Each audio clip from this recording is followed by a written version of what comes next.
Well, today is July the 18th, 2020, and this is part 8 of our study of end times. Today we're going to take a little side trip and study a little bit of history. And to begin with, we have to understand that the book of Daniel was written about 600 years before Christ. Now, if we go on further down, we're going to be introduced to a man in history by the name of Antiochus Epiphanes. Now, to understand who he was, let's back up a little bit. And when Alexander the Great conquered most of the known world at the time, when he died, there was no one to succeed him, so his kingdom was divided up among his 4 generals. One general, Seleucid, was given Babylon. Over the years, his kingdom grew, and so we come down to this man by the name of Antiochus IV. He called himself Antiochus Epiphanes. Epiphanes meaning a manifestation of God. Not the God of the Jews, not our God, not Jehovah God, but the god Zeus. He thought he was the manifestation on earth of the god Zeus. Now, all kings wanted to always expand their territory. So Antiochus headed down to Egypt to add that to his territory. But on his way, the Romans sent an embassage and said, turn around, go back. Don't mess with Egypt. And I think they thought they was going to take it later. And since Rome was so much stronger than his army, he turned around, but it made him very angry. And turning around, he headed toward Jerusalem. Now, this happened around 167 BC. That is over 400 years after Daniel made the prophecy. Now, when he went into Jerusalem, he killed, or his soldiers killed, of course, 40,000 Jews. He captured another 40,000 Jews and put them in slavery. He then offered a sow, a pig, on the altar.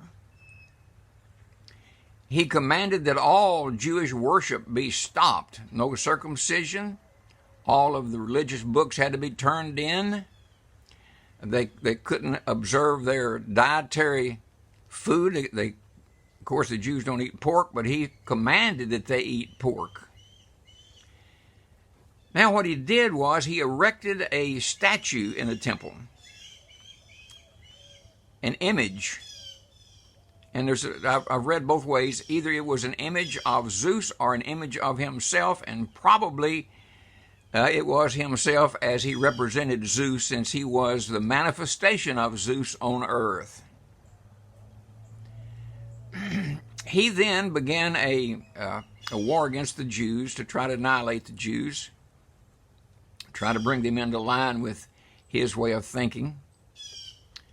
Now then, this was believed to be the fulfillment of Daniel's prophecy in chapter 9:27, the abomination of desolation, when there be something set up, which was the statue of Zeus and the altar of Zeus there in Jerusalem. Now then, as time went on, of course, the Jews conquered things back and got the Jewish worship going again.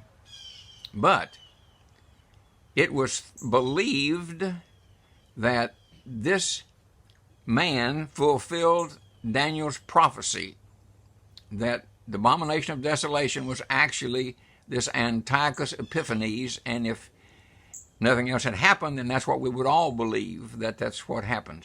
As a matter of fact, Daniel's prophecy was so specific about this man that some of the modern theologians say that that part of the book of Daniel was written after Antiochus Epiphanes' time and not before. But along comes Jesus. And Jesus tells us, that we studied in Matthew 24, that the abomination of desolation is yet to come. So Antiochus Epiphanes was not the abomination of desolation, but he was a picture of what was to come. He was a little model of what was to come. So the abomination of desolation is on the way. It hasn't happened, and Antiochus Epiphanes did not fulfill that scripture that Daniel spoke of, because Jesus said that's still coming. And by the way, isn't it funny that people claim to be Christians don't believe Jesus? Jesus quoted from Daniel 9:27 and said, spoken of by the prophet Daniel. He didn't say it was written by someone else. He said it was spoken of by the prophet Daniel. Well, anyway, that's enough for today. There was Antiochus Epiphanes, who claimed to be God on earth, was what people thought was the fulfillment of the Daniel's prophecy. Well, anyway, that's enough for today. We will see you in the morning. Have a good day today.